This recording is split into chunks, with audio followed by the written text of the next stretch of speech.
Hello, I hope you're having a nice evening.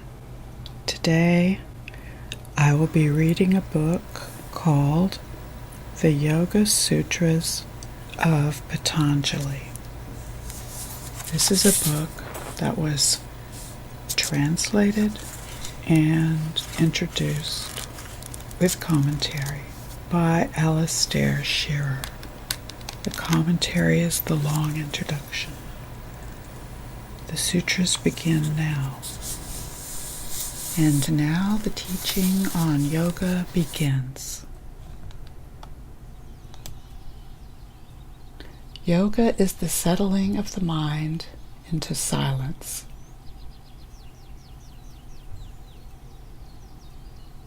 When the mind is settled, we are established in our essential nature, which is unbounded consciousness.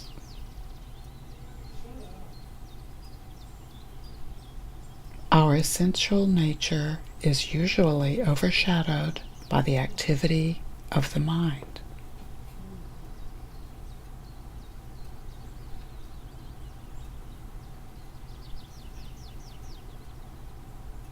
There are 5 types of mental activity.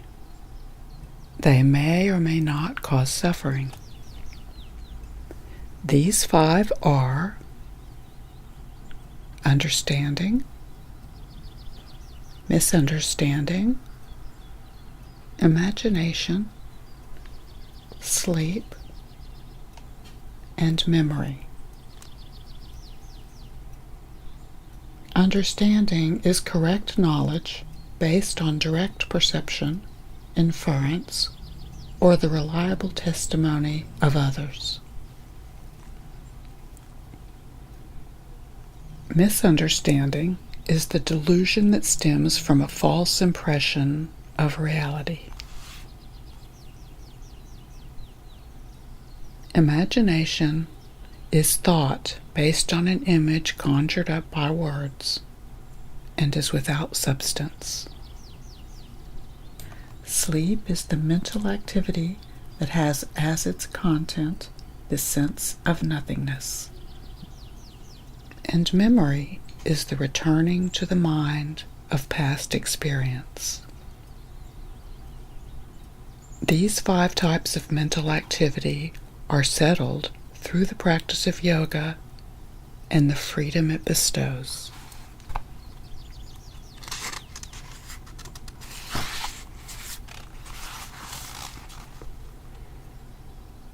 The practice of yoga is the commitment to become established in the state of freedom.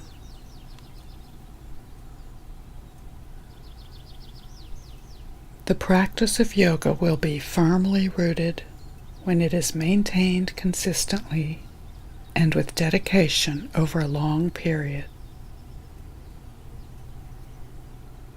Freedom is that triumphant state of consciousness that is beyond the influence of desire. The mind ceases to thirst for anything it has seen or heard of, even what is promised in the scriptures. And supreme freedom is that complete liberation from the world of change that comes of knowing the unbounded self.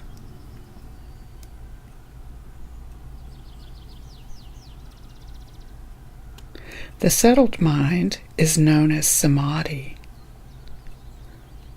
In samprajñāta samadhi, the settled state is accompanied by mental activity, first on the gross level, then on the subtle level, then a feeling of bliss, and finally the sense of pure I amness.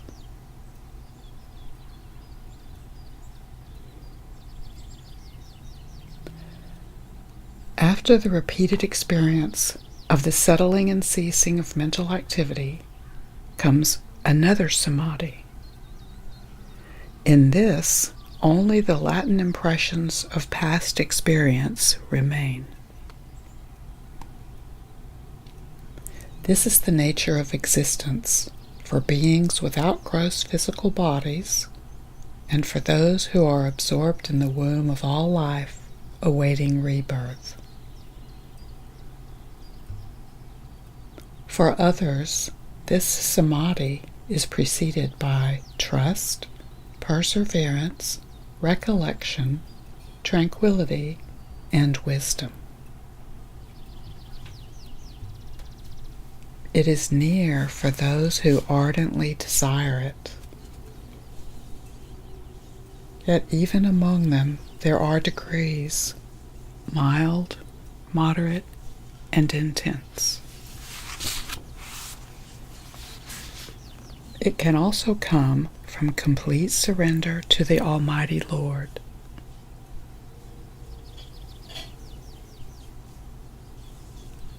The Lord is a unique being who exists beyond all suffering. Unblemished by action, he is free from both its cause and its effects. In him lies the finest seed of all knowledge. Being beyond time, he is the teacher of even the most ancient tradition of teachers. He is expressed through the sound of the sacred syllable Om. It should be repeated and its essence realized. Then the mind will turn inward, and the obstacles that stand in the way of progress will disappear. These obstacles are illness, fatigue, doubt, carelessness, laziness, attachment, delusion, the failure to achieve samadhi, and the failure to maintain samadhi. They are distractions from the path of yoga.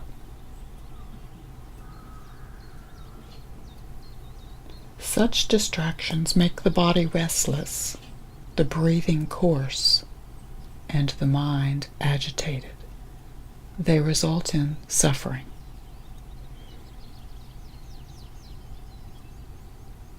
But they can be eliminated if the mind is repeatedly brought to a single focus.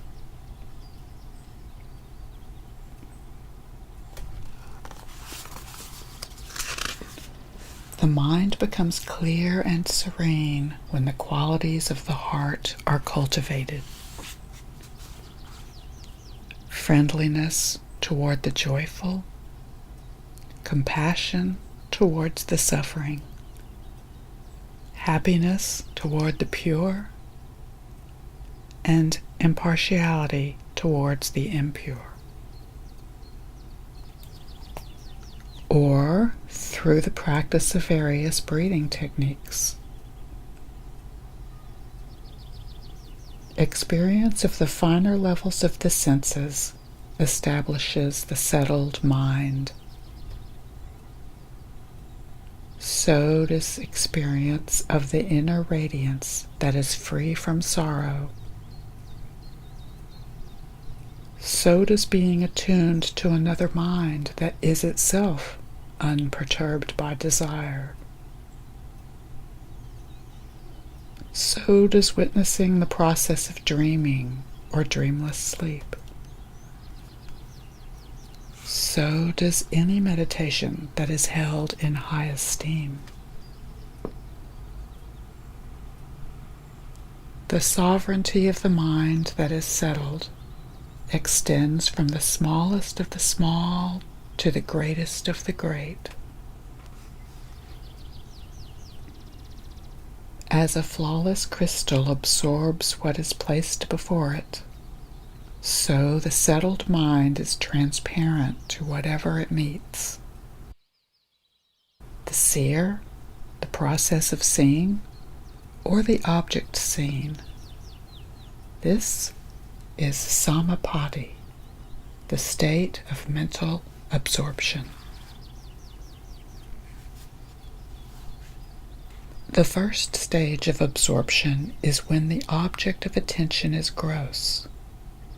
and its name and other thoughts are mingled together in the mind. The second stage is when the memory is purified and the mind is quiet enough to be absorbed in the object of attention.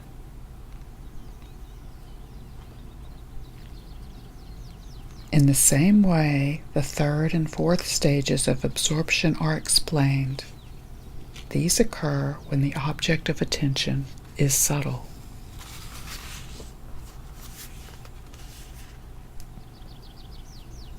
The range of subtle objects includes all the levels of creation, extending to the limit of the gunas. These levels of samadhi are concerned only with external objects. But on refinement of the fourth stage of absorption, there is the dawning of the spiritual light of the self. This level is Ritambhara, where consciousness perceives only the truth.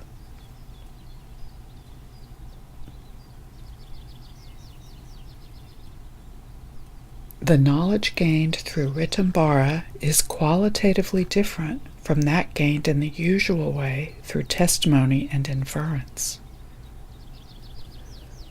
The former means is intuitive and sees things as they are in their totality, whereas the latter means is partial.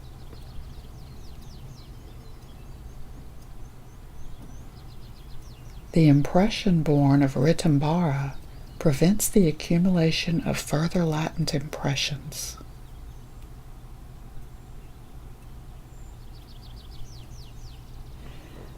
And when even the latent impression of Ritambhara has been brought to a settled state, then all activity ceases, and Nirbija Samadhi, the unbounded consciousness of the self, alone remains. End of Chapter 1. Chapter 2, Treading the Path.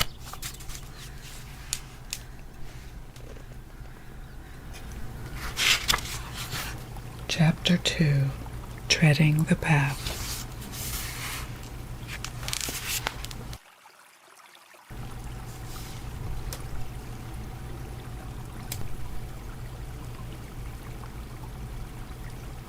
These are the practical steps on the path of yoga: purification, refinement, surrender. These are the practical steps on the path of yoga. 2. They nourish the state of samadhi and weaken the cause of suffering. 3. The causes of suffering are 5. Ignorance of our real nature, egoism, attachment, aversion, and the fear of death, which makes us cling to life.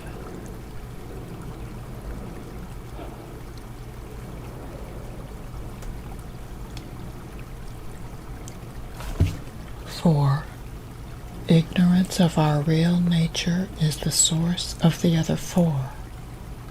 Whether they be dormant, weak, suspended, or fully active. 5. Ignorance is the failure to discriminate between the permanent and the impermanent, the pure and the impure,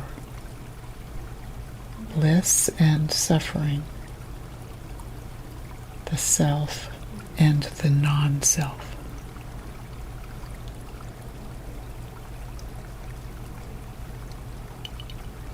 6.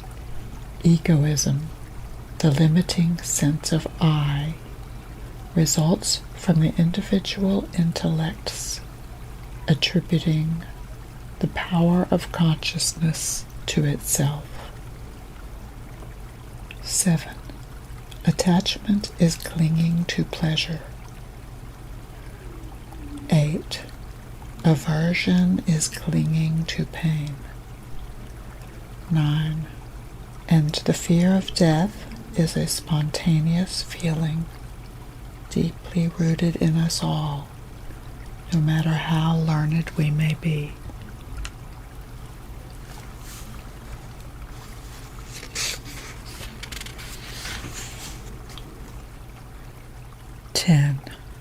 The subtle causes of suffering are destroyed when the mind merges back into the unmanifest.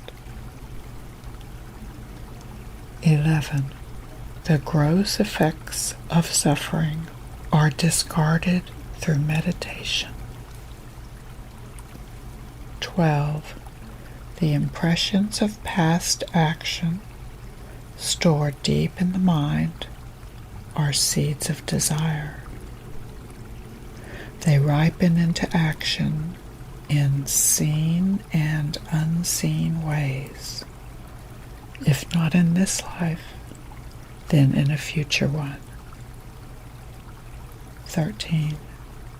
As long as action leaves its seed in the mind, this seed will grow, generating more births, more lives, more actions.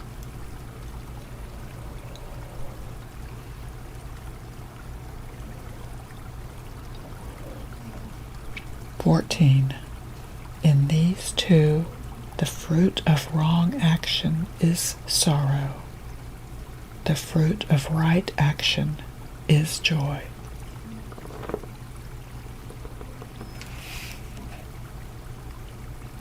15. Life is uncertain. Change causes fear, and latent impressions bring pain. All is indeed suffering to one who has developed discrimination. 16. But the suffering yet to come should be averted. 17. The cause of suffering is that the unbounded self is overshadowed by the world.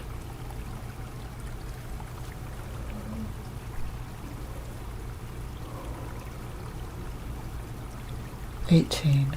The world is the play of the gunas, the universal energies of light, motion, and mass. They take form as the elements and the senses. The purpose of the world is to provide us with experience and thus lead us to liberation. 19.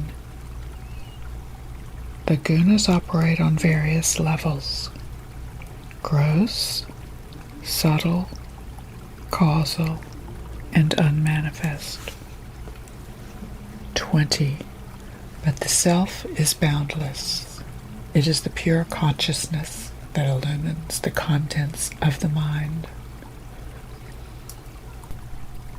21. It is only for the sake of the self that the world exists. 22. Although the limitations of the world disappear for one who knows the self, they are not destroyed because they continue to exist for others. The self is obscured by the world in order that the reality of both may be discovered. 24. It is ignorance of our real nature that causes the self to be obscured. 25. When ignorance is destroyed, the self is liberated from its identification with the world. This liberation is enlightenment.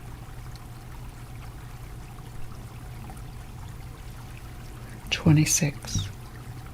Ignorance is destroyed by the undisturbed discrimination between the self and the world. 27. There are 7 stages in the growth of this wisdom. 28. The distinction between pure consciousness and the world is revealed by the light of knowledge when the nervous system has been purified by the practice of yoga. 29. There are 8 limbs of yoga. Yama, the laws of life. Niyama, the rules for living. Asana, the physical postures. Pranayama, the breathing exercises.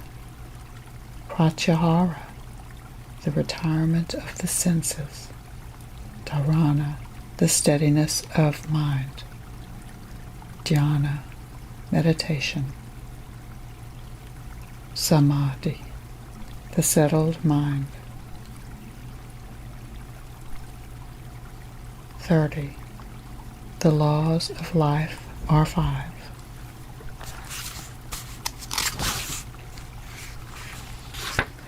Non-violence, truthfulness, integrity, chastity, and non-attachment. These laws are universal, unaffected by time, place, birth, or circumstance, and together they constitute the great law of life.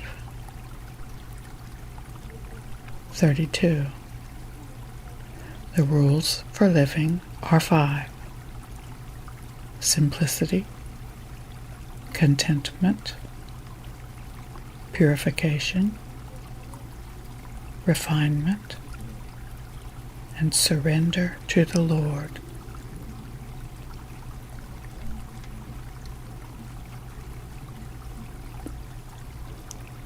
(33) When negative feelings restrict us, the opposite should be cultivated. 34. Negative feelings, such as violence, are damaging to life, whether we act upon them ourselves or cause or condone them in others. They are born of greed, anger, or delusion, and may be slight, moderate, or intense. Their fruit is endless ignorance and suffering.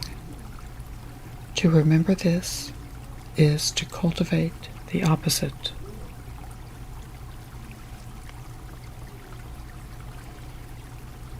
35. When we are firmly established in non-violence, all beings around us cease to feel hostility. 36. When we are firmly established in truthfulness, action accomplishes its desired end. 37. When we are firmly established in integrity, all riches present themselves freely. 38. When we are firmly established in chastity, subtle potency is generated.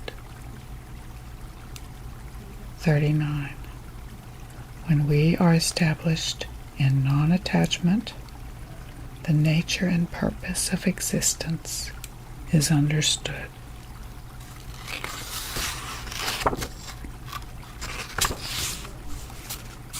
40. Simplicity destroys identification with the body and brings freedom from contact with other bodies. 41. Purity of mind, cheerfulness, mastery of the senses, one-pointedness, and readiness for self-realization follow. 42. From contentment, unsurpassed happiness is gained. 43. By purification, the body and the senses are perfected. 44. Refinement brings communion with the desired celestial being. 45. From surrender to the Lord, the state of samadhi is perfected.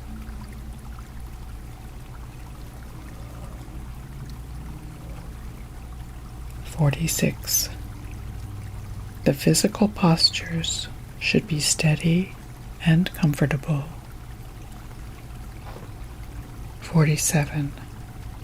They are mastered when all effort is relaxed and the mind is absorbed in the infinite. 48. Then we are no longer upset by the play of opposites. 49. Next come the breathing exercises, which suspend the flow of breath and increase the life energy. 50. The life energy is increased by regulation of the out-breath, the in-breath, or the breath in mid-flow. Depending upon the volume and the length and frequency of holding, the breathing becomes slow and refined. 51. The fourth kind of pranayama takes us beyond the domain of inner and outer. 52. Then the light of the intellect is unveiled. 53. And the mind is prepared for readiness. 54.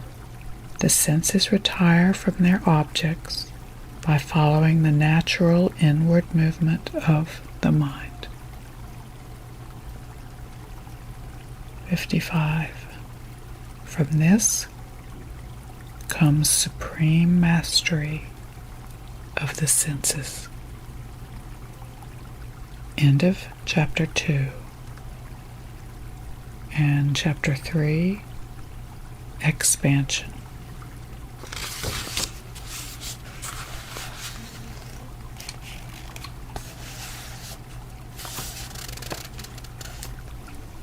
Chapter 3, Expansion.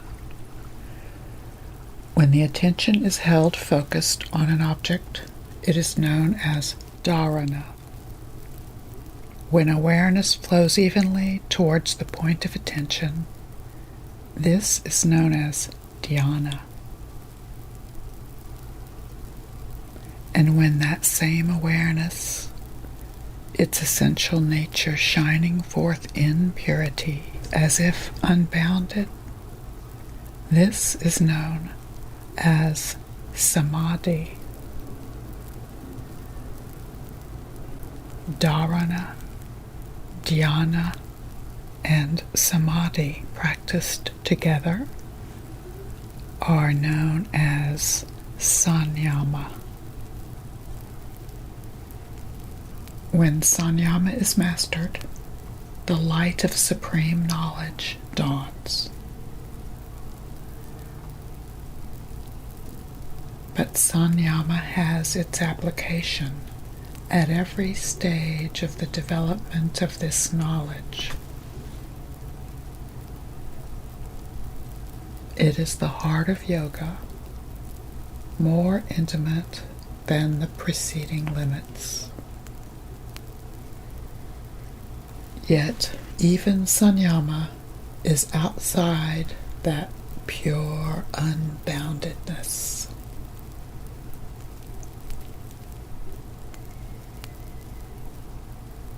Nirodha Parinama, the transformation of the bounded state, occurs when the attention moves from the rise and fall of the mind's impression to the silence that pervades when its activity is settled.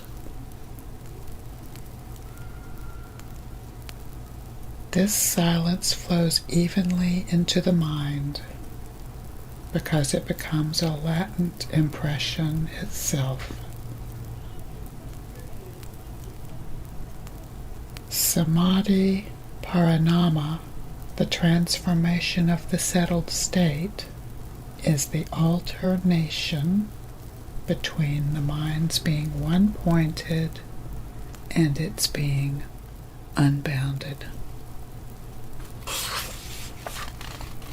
And from this comes ekagrata parinama, the transformation of one-pointedness, the state in which activity and silence are equally balanced in the mind. These are the transformations of the mind. The transformations that operate in matter, transformations of quality, form, and state, are similarly explained. Each object carries its past, present, and future qualities within it. The diversity of matter is caused by the laws of nature which conduct evolution. Sanyama on the three transformations brings knowledge of the past and future.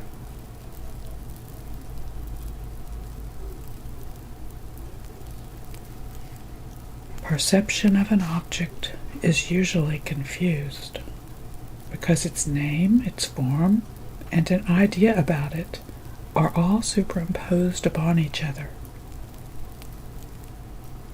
By doing sanyama on the distinction between these three, we can understand the sound of all living beings. From the direct experience of latent impressions comes knowledge of previous births. And from the direct experience of its state, we can know the quality of another mind. We know the quality, but not the content of the mind, because that is not within the sphere of this sanyama. Sanyama on the form of the body makes it imperceptible by breaking contact between the eye of the observer and the light reflected by the body. From this sanyama, invisibility comes. The fruits of an action may return to the doer quickly or slowly. From sanyama on the fruit of an action comes foreknowledge of the time of death and the understanding of omens. From sanyama on friendliness, compassion, and happiness, these qualities blossom. From sanyama on the strength of an elephant or other creatures, we gain that strength.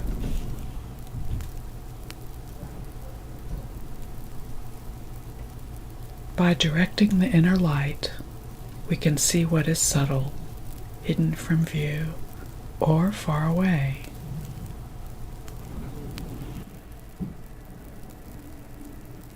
From sanyama on the sun comes knowledge of the various realms of the universe. From sanyama on the moon comes knowledge of the arrangement of the stars. From sanyama on the pole star comes knowledge of their motion. Sanyama on the navel center brings knowledge of the bodily systems. Sanyama on the hollow in the throat brings cessation of hunger and thirst. Sanyama on the kurma nerve in the trachea brings steadiness.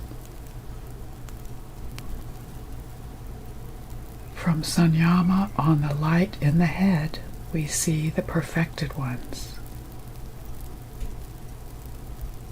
By the clarity of intuitive perception, everything can be known.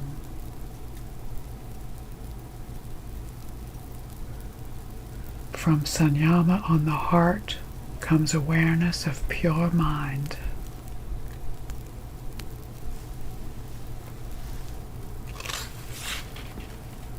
The self and the contents of the mind are completely separate. Our usual experience, which is directed to outer fulfillment, fails to distinguish between them. Sanyama on inner fulfillment brings knowledge of the self. From this are born intuitive clarity and finest hearing, finest touch, finest sight, finest taste, and finest smell. These are subordinate to the state of pure unboundedness, but are the perfections of a mind still operating at the subtle level.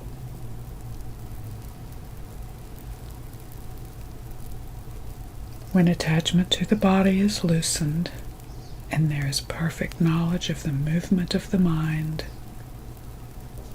the ability to enter another's body is gained.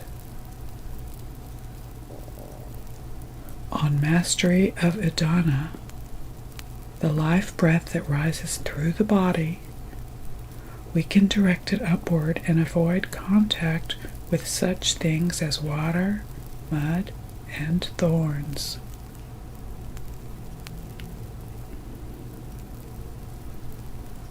On mastery of Samana, the life breath that nourishes the body shines with radiant life. From Sanyama on the relationship of hearing and Akasha, celestial hearing is gained. From Sanyama on the relationship between body and Akasha, together with absorption in the lightness of cotton fiber, we can move through the air at will. The operation of the mind outside the confines of the body is known as Mahavideha, the great state beyond the body. This destroys the veil that covers the light of discrimination.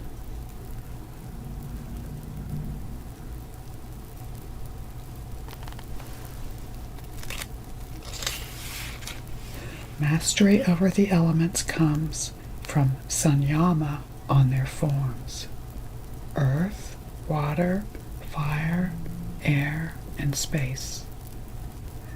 On their characteristics: mass, fluidity, heat, motion, and omnipresence. On their essences: odor, flavor, form, texture, and sound. On the relationship between these forms, characteristics, and essences, and on their evolutionary purpose.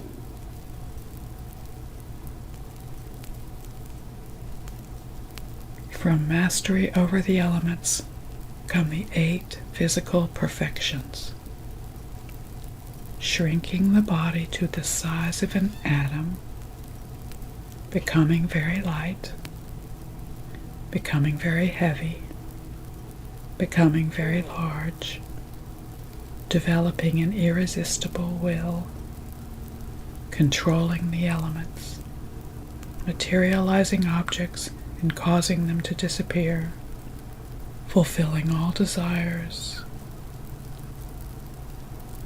In addition, the body becomes perfected and cannot be harmed by its own mortality.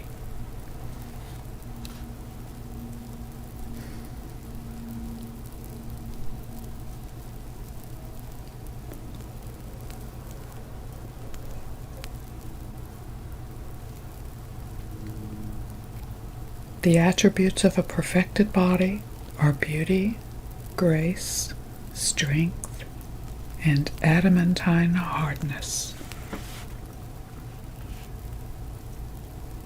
Mastery over the senses is gained from sanyama on their power of perceiving, on the sense organs themselves, on the feeling of I-ness which sense perception creates, on the relationship between these aspects of the senses, and on their evolutionary purpose. As a result of this, the senses can move with the speed of thought and operate independently of the body. This is mastery over nature.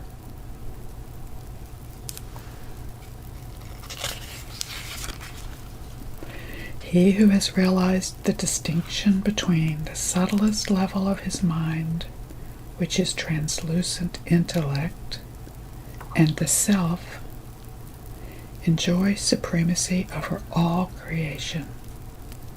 Nothing remains unknown to him.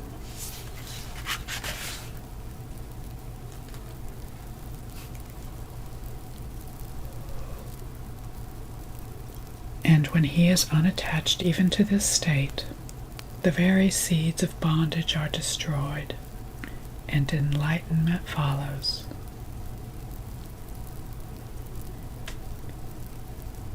We should not respond with pleasure or pride to the alluring invitations of celestial beings, because this will obstruct progress, and it is always possible to fall.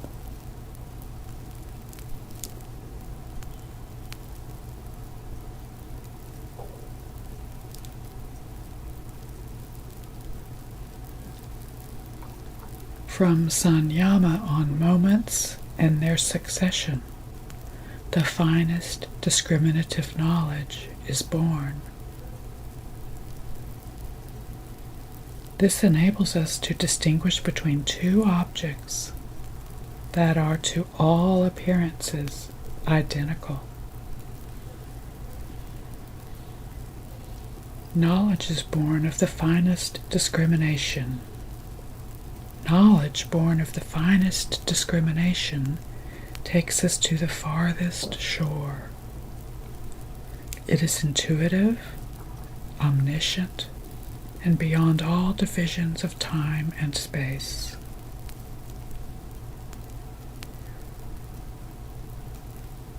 And when the translucent intellect is as pure as the self, there is self-realization. End of Chapter 3. Chapter 4, Self-Realization.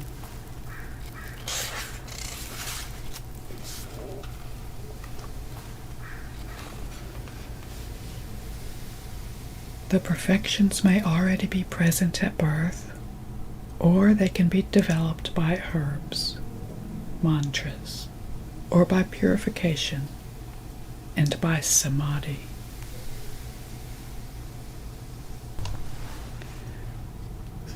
Any change into a new state of being is the result of the fullness of nature unfolding inherent potential.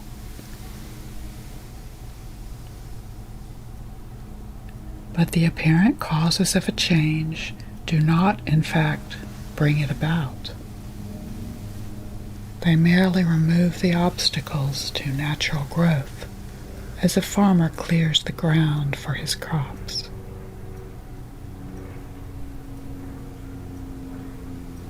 All minds are created by ego, the separative sense of I. All these expressions of individuality however highly developed, are the impulses of the force of evolution. And of these, only the mind born of meditation is free from the latent impressions that generate desire.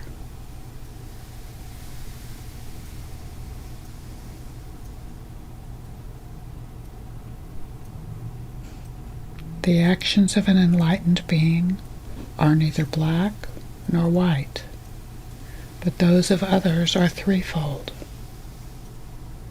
From their actions are sown the seeds of mental tendencies that bear fruit appropriate to their nature.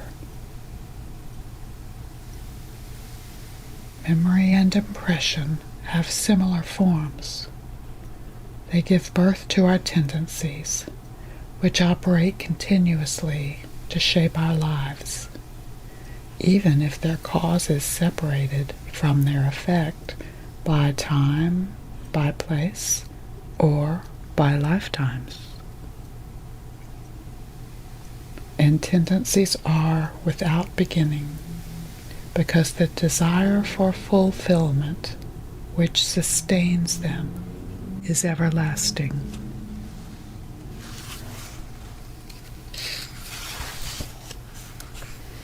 They are maintained by the mind's bondage to its objects through the cycle of cause and effect.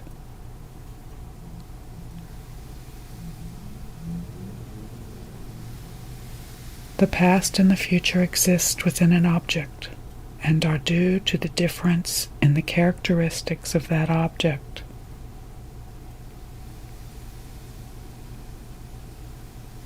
Manifested characteristics are the present, unmanifested the past and future. All are the workings of the gunas.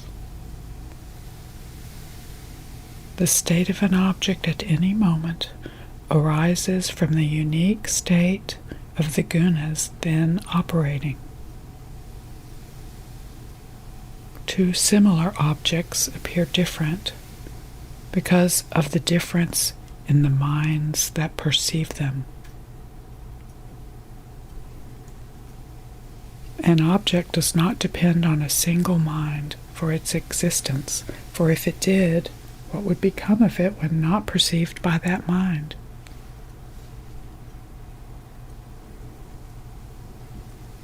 An object is experienced only when it colors the mind. But the mind itself is always experienced because it is witnessed by the unchanging self. The mind does not shine by its own light. It too is an object, illumined by the self. Not being self-luminous, the mind cannot be aware of its object and itself at the same time.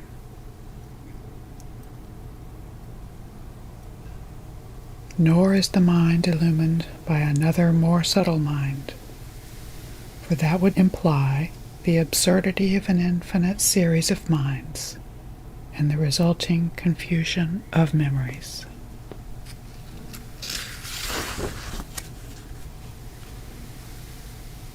When the unmoving consciousness of the self assumes the form of intellect, it becomes conscious mind.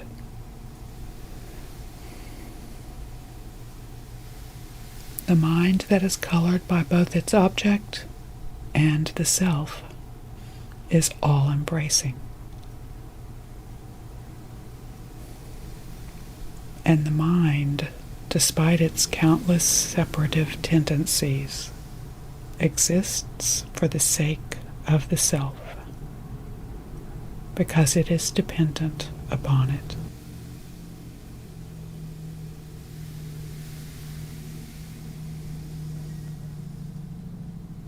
All confusion about the nature of the self vanishes for one who has seen its glory.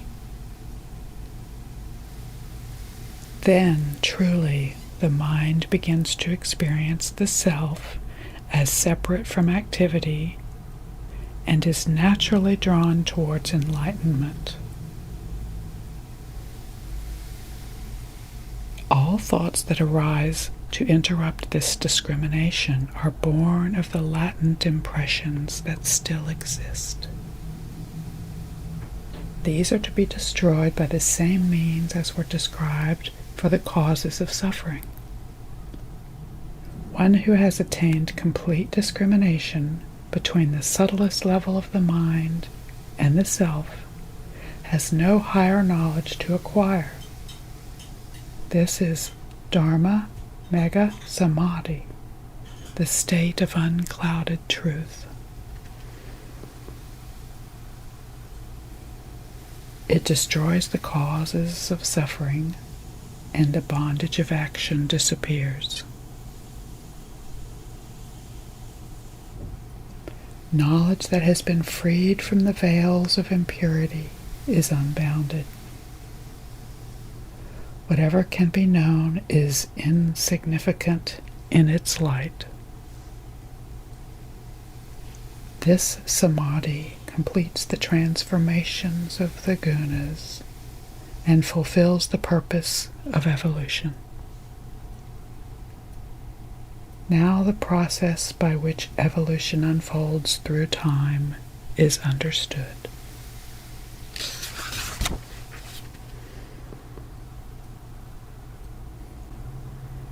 The gunas, their purpose fulfilled, return to their original state of harmony, and pure unbounded consciousness remains, forever established in its own absolute nature.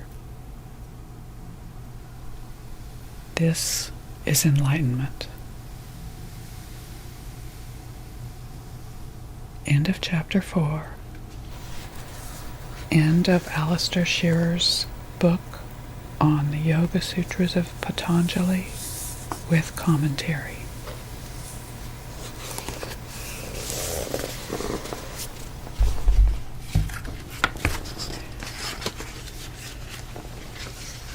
I hope you liked this book.